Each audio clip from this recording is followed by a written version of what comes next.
안녕하세요. 주식의 소리의 애솔입니다. 네, 삶이 약간 무료해진 듯한 느낌이죠. 공모주가 영 없어서 1월에 이어서 2월에도 준비된 종목들이 많진 않고요. 설 연휴가 있다 보니까 몇 개 안 되는 종목들의 일정이 또 몰려버리기까지 했는데요. 그래도 어떤 종목들이 있는지 미리 한번 살펴보도록 합시다. 들어가기에 앞서서 현재 수급 상황을 잠깐 말씀을 드리자면 우리 섹터 매력이나 가격 메리트 떨어진다고 봤던 덕양에너젠이 상장일의 고가 기준 295%, 거의 따따블 근처까지 밀어서 올렸었고 다음 날에 추가적인 상승이 나와주면서 결국에는 수익률 기준으로 따따블을 훨씬 넘어선 모습을 보였습니다. 그래서 2월의 공모주 시장도 굉장히 좋겠구나라고 생각을 하고 있었는데 케빈 워시가 연준 의장에 지명이 되면서 이 워시 쇼크로 인해서 금융시장의 변동성이 급 확대되기는 했었죠. 금, 은 가격 폭락에 비트코인도 급락하고 어제 우리 증시도 매도 사이드카가 발동될 정도로 급락세를 보였습니다. 하지만 하루 만에 오늘 다 회복을 해주면서 오늘은 또 매수 사이드카가 발동이 됐었어요. 그래서 시장의 유동성이 정말 대단하구나를 확인할 수 있는 오늘이었던 것 같습니다. 그래서 신규주에 대한 수급이나 유동성 여전히 클 거라고 생각합니다. 자, 그럼 2월의 종목들 일정부터 한번 체크를 해보죠. 3주차에 카나프 테라퓨틱스가 있었는데 걔가 또 3월로 연기가 됐고요. 그래서 세 종목이 4주차에 다 몰려있는 일정입니다. K뱅크가 20일과 23일 이틀에 걸쳐 진행이 되고요. S팀과 엑스비스가 23일에서 24일 그마저도 다 겹쳐 있어요. 그래서 선택과 집중 또는 좀 분산이 필요한 일정이 되겠습니다. 네, K뱅크부터 하나씩 한번 볼까요? 23년, 24년에 이어서 26년에 재도전한 삼수생입니다. 이번에는 공모 규모도 줄이고 공모가도 낮췄고 그래서 상단 기준 시가총액 3.8조 원 정도의 사이즈로 도전을 하게 되는데요. 이번에는 투자자들을 과연 설득을 할 수 있을지 좀 여전히 아쉬운 부분은 있긴 하거든요. 같이 한번 확인해 볼게요. 네, K뱅크는 2017년 4월에 설립된 국내 1호의 인터넷 전문 은행으로 카카오뱅크, 토스뱅크와 함께 3대 축을 이루고 있죠. 은행과 마찬가지로 여신, 수신 상품들을 취급하고 있는데요. 수신 쪽에는 예적금을 비롯해서 입출금식 통장인 생활통장, 파킹 통장 플러스 박스, 자동 목돈 모으기 서비스, 챌린지 박스 이런 것들을 운영을 하고 있습니다. 여신 쪽에는 100% 비대면 아파트 담보대출과 신용대출, 전세대출, 개인사업자 대출 등등의 다양한 대출 상품들을 다루고 있고요. 그리고 특색 중에 하나가 국내 1위의 가상자산 거래소인 업비트와의 동행이라고 할 수 있는데 20년부터 제휴를 통해서 고객 및 수신을 확보하고 있습니다. 업비트의 자금을 입금하고 인출하기 위해서는 K뱅크를 무조건 거칠 수밖에 없거든요, 현재. 그래서 업비트 고객이 즉 K뱅크의 고객이 되고 있는 거죠. 그렇다 보니까 기본적으로 가상화폐 시장의 상황에 따라서 예치금 잔액 추이의 변동성이 매우 심하다라는 단점이 있습니다. 다행히도 비트코인의 가격이 앞서 상장을 추진했던 두 차례에 비해서는 많이 올라와줘서 예치금 잔액도 높아진 경향이 있긴 한데요. 어제만 해도 막 비트코인 가격 막 거의 50% 가까이 빠졌었잖아요. 이렇게 되면 예치금 잔액이 훅 빠져나갈 수도 있는 그런 불확실성에 항상 노출이 돼 있다는 거죠. 그래서 업비트 의존도를 낮춰야 된다는 지적이 계속됐고 의존도가 낮아졌다라고는 얘기하는데 제가 보기에는 여전히 높습니다. 네, 여기까지가 K뱅크의 기본 구조라고 할 수가 있고요. 우리가 이런 인터넷 뱅크, 금융 플랫폼들의 경쟁력을 평가할 때 주로 보는 지표는 비이자 이익입니다. 비이자 이익은 말 그대로 예대 마진인 이자 이익 외에 다른 서비스 이용 수수료 등을 의미하는데요. 인터넷 은행들은 단순히 여신이나 수신 외에도 플랫폼 내에서 다양한 부가 서비스들을 제공할 수가 있기 때문에 그런 것들이 바로 차별화 포인트가 될 수 있다는 거죠. 그래서 이자 이익이 외부 환경이나 정책에 의해 결정되는 요소라면 비이자 이익은 해당 은행의 사업 경쟁력에 의해서 엄청나게 큰 차이가 벌어지기도 합니다. K뱅크의 비이자 이익을 우선 보시면요. 2022년부터 2024년까지 64억 원에서 613억 원으로 거의 10배가량 뛰었습니다. 지난해 3분기 누적 기준으로도 623억 원을 기록하면서 벌써 전년의 연간 순이익을 넘어섰고요. 자, 표면적으로 되게 좋아 보이기는 하죠. 하지만 이 비이자 이익 중에서 보유하고 있는 금융자산의 가격이 올라서 발생한 그런 이익을 뺀 순수수료 이익을 보자면 적자입니다. 지난해에는 그 적자 폭이 더 커졌고요. 반면에 카카오뱅크는 같은 기간 흑자가 지속되면서 좀 상방된 모습을 보이고 있습니다. 근데 이런 카카오뱅크조차도 상장 이후의 주가 흐름을 보면 처참한 거죠. 자, 그리고 더군다나 25년 기준으로 비이자 수익의 핵심인 수수료 수익 중에 33% 정도는 두나무 업비트 제휴를 통해서 발생하고 있거든요. 그래서 제가 여전히 의존도가 높다라고 얘기를 한 거고요. 이 두나무와의 계약 기간은 2026년 10월까지입니다. 종료 후에 계약 연장이 안 된다면 수수료 수익이 급감할 수도 있는 그런 부분이 또 우려되는 상황이기도 해요. 그래서 사실 K뱅크는 내실이 탄탄하다거나 앞으로 수익 증가가 확실히 기대가 된다거나 그런 생각이 들진 않거든요. 이게 가장 아쉬운 부분이라고 할 수 있고요. 실적을 보면 증가세는 유지되고 있긴 하지만 24년 대비해서 성장세는 둔화되는 모습입니다. 자, 그리고 더 중요한 거, 공모주로서 공모가가 과연 매력적인가? 공모가에 받으면 우리가 업사이드를 크게 기대할 수 있는 것인가? 자, 우리에게는 명확한 비교 대상이 존재합니다. 카카오뱅크라는 25년 3분기 기준 자본 총계와 2월 3일 시총 기준의 PBR로 비교를 한번 해봅시다. 밸류 비교를. 카카오뱅크의 PBR은 1.64배로 계산이 됐고요. K뱅크는 하단 기준 1.54배, 상단 기준 1.76배. 그러니까 상단 기준의 PBR이 카카오뱅크보다 이미 높습니다. 그렇다면 과연 K뱅크가 카카오뱅크보다 높은 밸류를 받기에 마땅한 것인가? 사실 눈에 보이는 지표들, 자본 총계라든지 총 자산 규모라든지 순이익, 비이자 이익의 퀄리티 등등 모든 측면에서 K뱅크는 아직은 카카오뱅크에는 뒤지기 때문에 바로 이것이 K뱅크가 몸값을 낮춰 나오더라도 약간 부담스럽다는 평가가 나오는 이유라고 할 수 있겠습니다. 그래서 얘가 공모가 하단으로 결정이 되면 딱 부담 없이 적극 참여해 볼 수 있을 것 같긴 한데요. 상단으로 결정이 된다면 약간은 리스크를 부담하고 가봐야 되는 그런 청약이 될 듯한 느낌이죠. 자, 그리고 사이즈 측면에서 본다면 얘기했듯이 상단 기준 시가총액은 3.8조 원, 그리고 유통가능 금액은 약 1.4조 원의 규모가 되거든요. 어마하게 무거운 거죠. 이렇게까지 무거운 종목은 기본적으로 수급이 엄청 강하지 않으면 가격이 매력적이라도 잘 소화되지 못하는 모습이 나오곤 합니다. LG CNS 때처럼요. 그래서 1번 무조건 수급이 강해야 되고요. 2번 가격이 비싸지 않아야 돼요. 더군다나 비교 대상 명확히 존재할 때는 그 대상보다 확실히 밸류 매력이 있어야 되고요.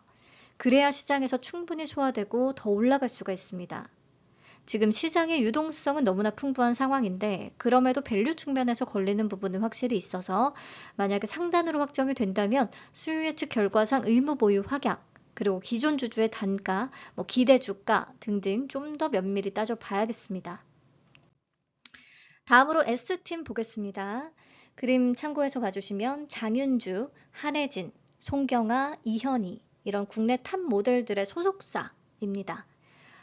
단순히 모델 에이전시가 상장을 하겠다고 의아하게 생각하실 분들이 많을 것 같아요. 저도 좀 그랬으니까. 회사가 에쿼티 스토리로 내세우고 있는 것은 모델 에이전시를 넘어서 패션과 마케팅을 접목시켜 패션 콘텐츠 전문 기업으로 도약을 하겠다라고 강조를 하고 있어요. 보니까 현재 대규모 패션 이벤트를 기획하고 제작하고 연출하고 그리고 홍보까지 종합해서 패션 전문 프로덕션으로 활동을 하고 있더라고요.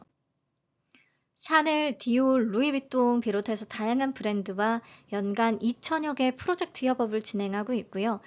2013년부터는 국내 최대의 패션 행사죠. 서울 패션위크의 총괄 운영을 맡고 있습니다. 또 전문 아카데미인 이스튜디오를 통해서 아티스트를 발굴, 육성하고 있고요.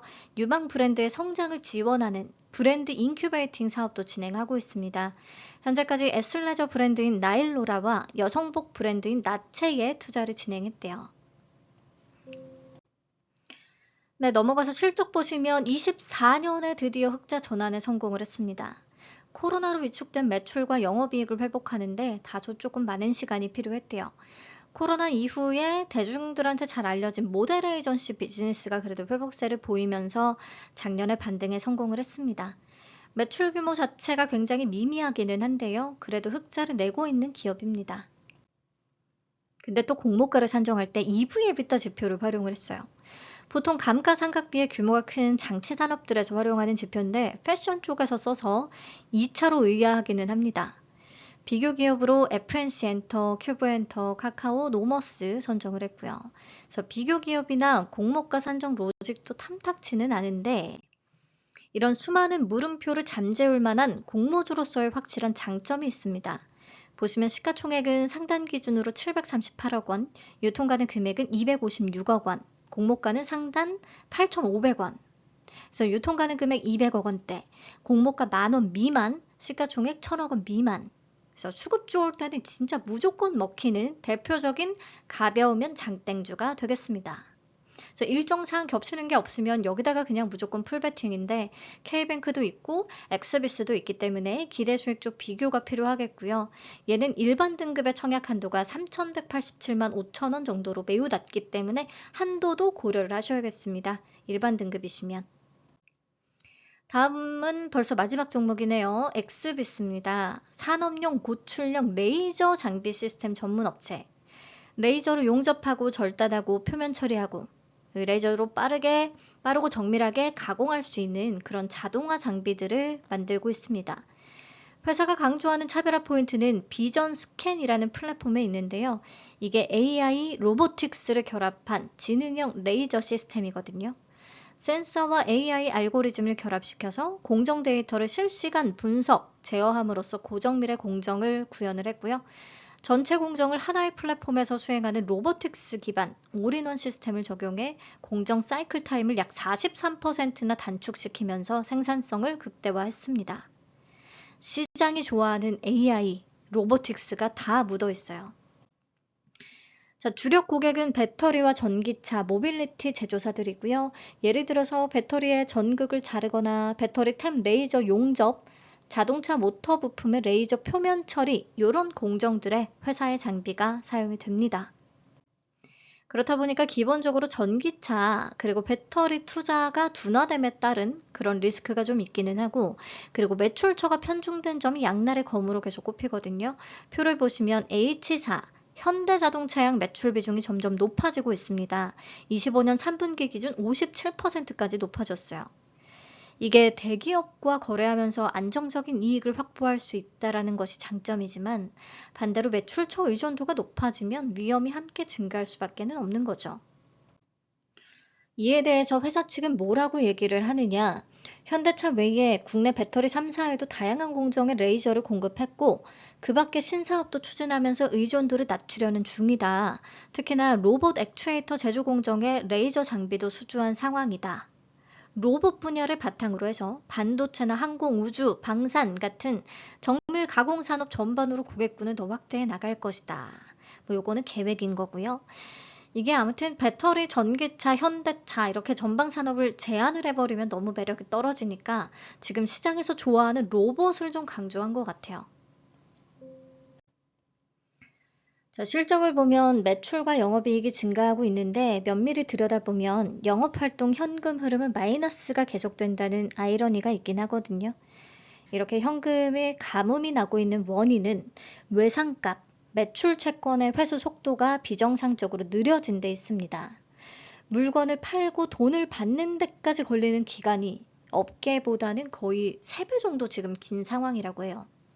이게 특정 대기업의 고객 의존과 맞물려서 나타나는 현상으로 보이는데 회사 측은 그래도 대기업과의 거래니까 못 받을 돈은 전혀 아니다. 걱정 말아라 라는 입장인 거고 우리가 보기에는 그래도 이게 재무적인 불확실성으로 바로바로 반영이 돼서 나타날 수밖에 없으니 그게 문제다라는 입장이고 그렇네요. 넘어가서 공모가 어떻게 산정했는지 볼게요. 여기에도 논란이 있기는 한데 논란의 포인트는 예심 때 제시했던 다원 넥스뷰, VM, KNS 이런 것들 다 제외되고 비교군을 2개 기업으로 압축하면서 적용퍼를 높인 게 아니냐라는 것입니다. 그러니까 적용퍼가 27.60배로 다소 조금 높은 편이기는 하네요. 25년 3분기 연한산순이익 적용해서 주당 평가가액 15,014원을 산출했거든요. 여기서 또 얘기가 나오는데요. 김명진 대표의 배우자 김남희 씨가 지난해 상장 예비심사 신청 직전에 지분을 매도했거든요. 당시에 주당 14,358원에 현금화 시켰고 이게 경영권 프리미엄까지 포함이 된 가격이라고 합니다. 근데 단 몇 개월 만에 이보다 더 높은 15,014원을 책정했다는 게 조금 욕심 아니냐라는 얘기가 나오는 거죠. 특수관계인이 지분을 미리 판 것도 이게 고점 아니냐라는 인식을 줄 수가 있는 부분이고요. 이런 약간 시끄러운 부분들이 들리기는 하네요. 자, 그래도 유통물량 측면에서 보자면 상단 기준 시가총액 1,073억 원, 유통가능 금액 355억 원, 가벼운 편이고 그리고 가족회사다 보니까 그들이 대부분의 지분을 다 가지고 있어서요. 유통물량 중에 기존 주주의 비중이 25.43%로 낮은 편입니다. 그래서 이런 것들이 먹힐 수는 있겠네요. 유통물량 측면에서의 장점. 그래서 2월의 종목들 한 줄로 좀 요약 정리를 하자면요. K뱅크는 하단이면 적극 참여, 상단에 결정된다면 당시의 시장 상황과 가격에 대한 더 타이트한 평가, 그리고 기존 주주의 단가, 수요 예측에서의 확약 이런 것도 체크를 해서 수익 가능성을 잘 따져봐야 될 것 같고요. S팀은 가벼우면 장땡주이기는 한데 청약 한도가 매우 낮기 때문에 자금을 배분할 때는 그 부분도 고려를 하셔야겠고요.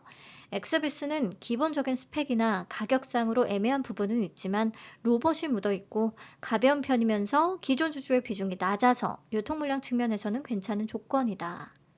그래서 여기 이제 4주차에 진행되는 시점에 수요 예측 결과까지 다 반영을 해서 세 종목의 기대 수익 비교하고 한 번 더 따져보도록 하겠습니다.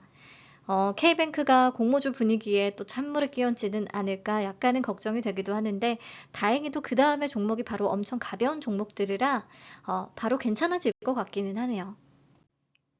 자, 계좌는 한투, NH, 삼성, 미래 이 정도 꼭 준비하시면 될 것 같은데 공모주 계속하신 분들은 당연히 다 보유하고 계실 증권사라고 생각하고요. 우리 K뱅크의 수요 예측 결과가 나오려면 12일 아직 꽤 많이 남은 상황이거든요. 그때부터 또 본격적으로 시작을 해보도록 합시다. 감사합니다. 건강한 나날들 되세요. 일정에 맞춰서 세부 정보는 더 업데이트하도록 하겠습니다. 저도 더 공부하는 과정에서 최종 판단은 달라질 수 있습니다. 계좌 미리 챙겨보시고요. 간만 잡아가시면 되겠습니다. 시청해주셔서 다시 한번 감사드립니다. 행복한 하루 되세요.